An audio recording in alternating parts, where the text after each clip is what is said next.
नैतिक शिक्षा भाग 2 पुस्तक पंडित श्री राम शर्मा आचार्य द्वारा लिखित ऑडियो 37। गौ संरक्षण की आवश्यकता। अपने देश में गौ रक्षा का, गोपालन और गौ पूजा का महत्व बहुत है। भगवान श्री कृष्ण ने अपने अभिरुचि इस दिशा में सबसे अधिक प्रदर्शित करके सर्वसाधारण का ध्यान इस ओर आकर्षित किया था कि उन्हें गौ का महत्व और उपयोग भली प्रकार समझना चाहिए। इस संदर्भ में व्यवहारत कुछ करते रहना चाहिए। मानवीय स्वास्थ्य सुरक्षा के लिए पौष्टिक आहार की आवश्यकता है। उसमें गौ दुग्ध अग्रणी है। यूँ तो दूध तो भैंस और भेड़ बकरी का भी मिलता है और कहीं कहीं गधी और ऊँटनी का भी प्रयुक्त होता है, पर विटामिन ए जैसे बहुल्य तत्व जितनी मात्रा में गाय के दूध में है उतने और किसी में नहीं।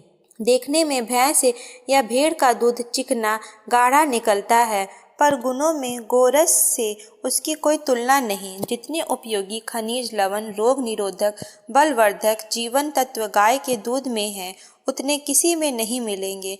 यही कारण है कि संसार भर के सभ्य और शिक्षित देशों में जहाँ गुण और लाभ को परखना जानते हैं वे केवल गौ दुग्ध ही प्रयुक्त होता है। यूरोप और अमेरिका के समस्त देश प्रायः गो दुग्ध ही सेवन करते हैं।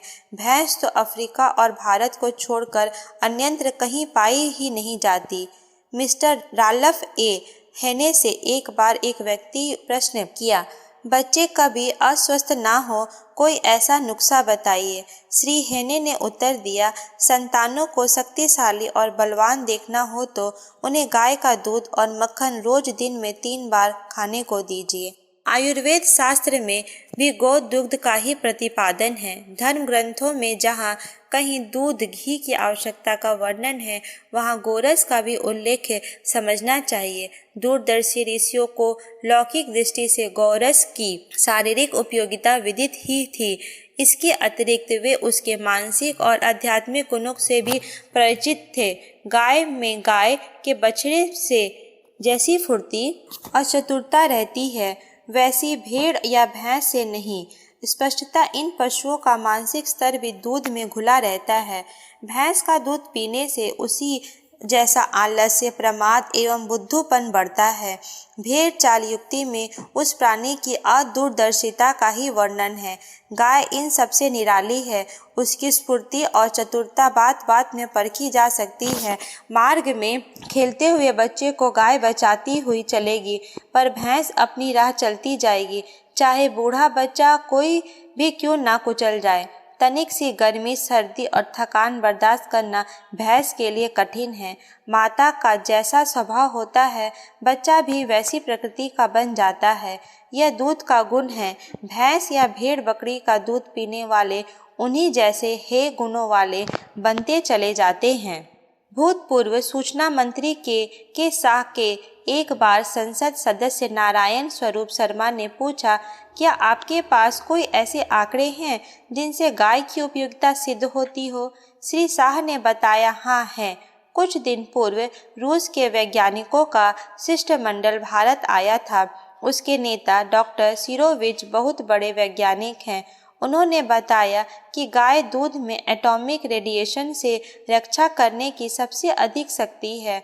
अगर गाय के घी को आग में डालकर धुआं उठाया जाए अर्थात हवन किया जाए तो उससे रेडिएशन का प्रभाव बहुत कम हो जाता है। गाय की सबसे बड़ी विशेषता इसमें पाई जाने वाले आध्यात्मिक विशेषता है। हर पदार्थ एवं प्राणी में कुछ अति सूक्ष्म एवं रहस्यमय गुण होते हैं। सतोगुण, रजोगुण और तमोगुण की मात्राएं सब में पाई जाती हैं। जिस प्रकृति के पदार्थ और प्राणियों से हम संपर्क रखते हैं हमारी अंतः स्थिति भी उसी प्रकार ढलने लगती है। हंस पाल कर बढ़ता हुआ सतोगुण और कौवा पाल कर बढ़ता हुआ तमोगुण कभी भी अनुभव किया जा सकता है। भेड़, बकरी और भैंस को तमोगुण प्रधान माना गया है। गाय में सतोगुण की भारी मात्रा विद्यमान है। अपने बच्चे के प्रति गाय की ममता प्रसिद्ध है। वह अपने पालन करने वाले तथा उस परिवार को भी बहुत प्यार करती है। जंगलों में शेर बाघ का सामना होने पर अपने ग्वाले को चारों ओर से घेर कर गाय झुंड बना लेती हैं और अपनी जान पर खेलकर अपने रक्षक को बचाने का त्याग, बलिदान एवं कृतज्ञता, आत्मीयता का आदर्श भरा उदाहरण प्रस्तुत करती है। ऐसी आध्यात्मिक विशेषता और किसी प्राणी में नहीं पाई जाती है। इस स्तर के उच्च सद्गुण उन लोगों में भी बढ़ते हैं जो उसका दूध पीते हैं। बैल की परिश्रमशीलता और सहिष्णुता प्रख्यात है। यह विशेषता गौ दुग्ध का मुख्य उपयोग करने वाले भी बढ़ती है। गोरस एक सर्वांगपूर्ण परिपुष्ट आहार है। उसमें मानसिक स्फूर्ति एवं आध्यात्मिक सतोगुणी तत्वों का बाहुल्य रहता है। इसलिए मनीषियों तथा शास्त्रकारों ने गाय का वर्चस्व स्वीकार करते हुए उसे पूज्य, संरक्षणीय, सेवा के योग्य माना है। गाय की ब्राह्मण से तुलना की है और उसे अवध्य न माने जाने योग्य घोषित किया गया है। गोपाष्टमी और गोवर्धन दो त्योहारों ही गौ रक्षा की ओर जनसाधारण का ध्यान स्थिर रखने के लिए बनाए गए हैं। चौके में पहली रोटी गाय के लिए निकालने की परंपरा भी इसलिए है कि गाय में एक कौटुंबिक प्राणी समझते रहा जाए। राजा दिलीप जैसे ऐतिहासिक महापुरुष भी गो भक्ति प्रसिद्ध है, जिसके कारण उन्होंने सुसंतति प्राप्त की। आज भी वह तथ्य ज्यों का त्यों है। गाय के संपर्क में रहने वाले, गोरस पीने वाले पति पत्नी निसंदेह सुयोग्य और स्वस्थ संतान पैदा कर सकते हैं। उनका पुरुषत्व सांड की तरह सुस्थिर बना रहता है। पुराणों में गौ भक्ति और गौ सेवा के लिए बहुत कुछ कर सकने वाले सत्पुरुषों की अनगणित उदाहरण विद्यमान हैं। उस समय शिक्षा की गुरुकुल प्रणाली थी। हर छात्र को आश्रम की गौएं चराने पड़ती थी और आहार में गोरस की समुचित मात्रा मिलती थी। उस समय छात्रों को प्रतिभा, परिपुष्टता एवं सजनता की अभिवृद्धि के महत्वपूर्ण लाभ मिलते थे। उनमें गो संपर्क भी एक बहुत बड़ा कारण था। गो हत्या के विरुद्ध आंदोलन कर रहे कुछ स्वयंसेवकों से एक अधिकारी ने पूछा, बताइए आप लोगों में से कितनों ने गाय पाल रखी है? एक भी स्वयंसेवक मुंह ना उठा पा रहा था। अधिकारी ने कहा, कितने खेद की बात है कि आप लोग गाय की बात कहते हैं और पालते हैं भैंस।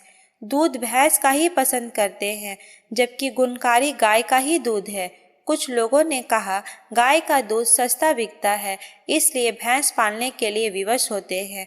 अधिकारी ने कहा, गाय का दूध, गाय का घी उपयोगी है, तो आप उसका दाम बढ़ाइए ना दीजिए लोगों को सस्ते दामों पर, उसका लाभ स्वयं लीजिए, तो लोग अपने आप उसकी महत्ता समझेंगे। भारत कृषि प्रधान देश है, जहाँ जुताई, सिंचाई, गुड़ाई, मड़ाई, अन्न को पौधे से अलग करना के लिए बैल की अनिवार्य आवश्यकता है। गाय का गोबर अपने ढंग से अति उर्वरक खाद है। अपने देश की कृषि गोवंश पर निर्भर है। रासायनिक खाद, अचार, चटनी की तरह उनसे धरती की भूख नहीं बुझ सकती। वह तो गोबर से ही संभव है। महंगी, बार बार बिगड़ने वाली, खर्चीली और तकनीकी ज्ञान की अपेक्षा रखने वाली मशीनें भारत की कृषि समस्या को हल नहीं कर सकती। अनेक कारणों से यहाँ तो बैल ही सफल होगा। अन्न और दूध हम गोवंश की कृपा से ही प्राप्त कर सकते हैं, इसलिए उसका संरक्षण सब प्रकार से उपयुक्त है। गोबर से लीपने पर घर रोग कीटाणु मुक्त होते हैं। गोमूत्र असाध्य रोगों में भी रामबाण औषधि का काम करता है।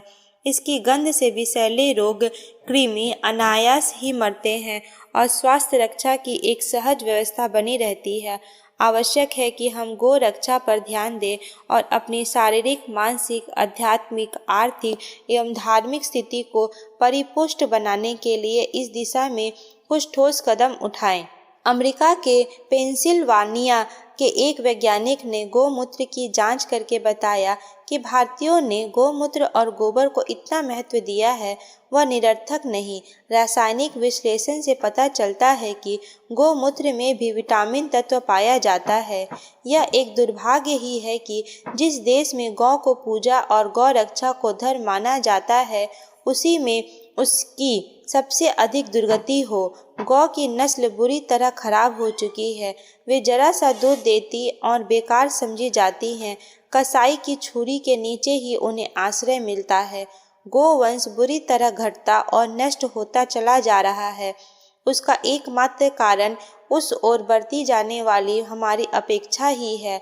मांसाहारी देशों में गायें एक एक कर मन दूह दे और गोरस की नहरें बहें और हम गौ भक्तों में उसका दर्शन भी दुर्लभ रहे। यह कैसी विडंबना है।